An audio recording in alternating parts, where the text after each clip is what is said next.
大家好，我係龔于彤。我哋另外兩位組員分別係湯一俊同朱莉。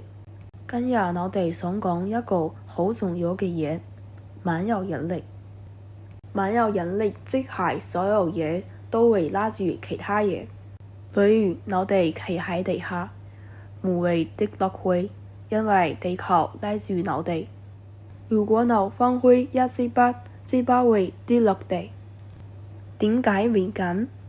因為地球有一種力，叫做萬有引力。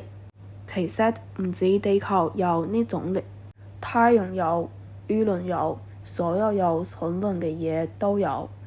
不過有啲力好大，有啲力好細。地球好大，所以拉力好明顯，我哋每日都可以感覺到。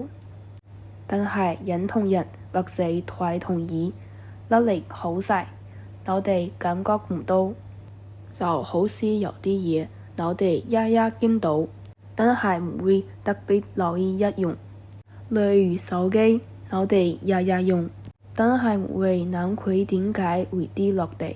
如果我喺魚籠上面跳，我會跳得好高，因為魚籠離我嘅力好細。所以可以咁講，萬有引力就係所有嘢都會拉住其他嘢嘅力，大家也會拉實嘅嘢，而會令佢跌落地。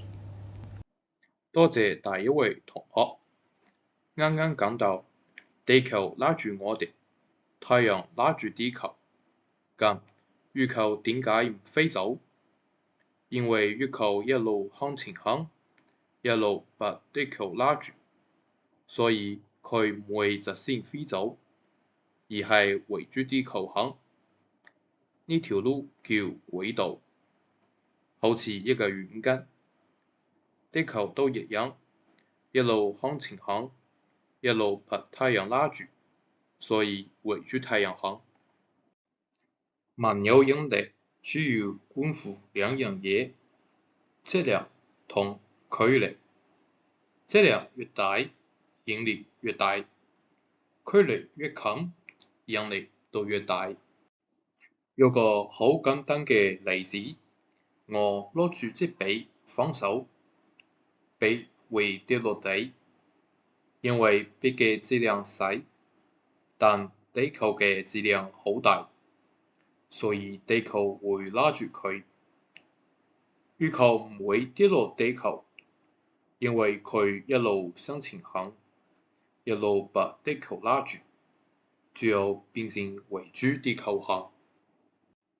所以萬有引力唔單止令嘢跌落地，仲令星球之間有不停嘅運動。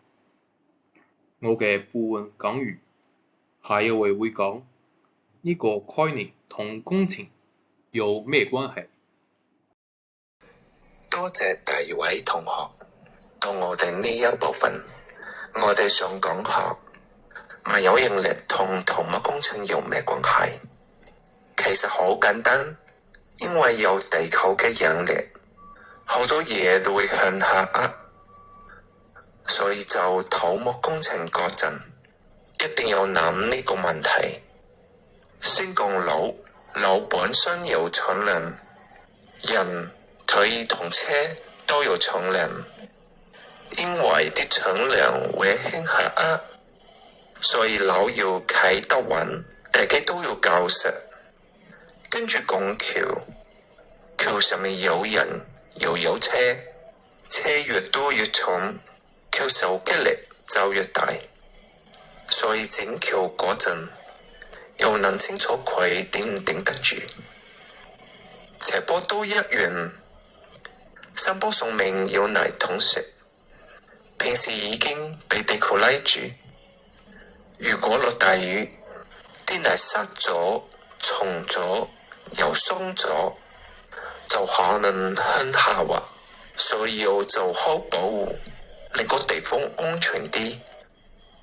所以萬有引力唔單止同物理有關，仲同我哋平時經多嘅路、橋同斜坡有關。